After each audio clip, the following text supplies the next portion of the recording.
How to see GCash account number. Welcome and let's get right into this tutorial.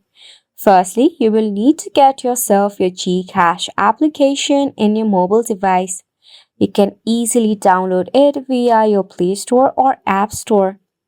Once installed, to log in into your GCash account, firstly enter the credential that you used to sign up for your GCash app or create a new one.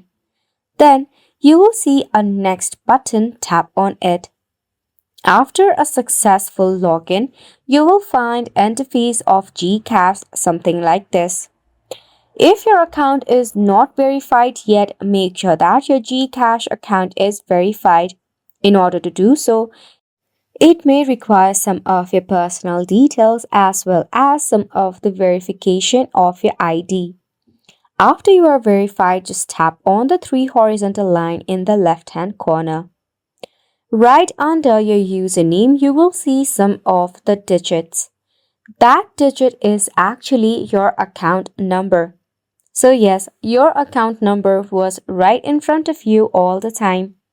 And that is how you check out your GCash account number. And it's a wrap for the video as well. Thank you so much for tuning in.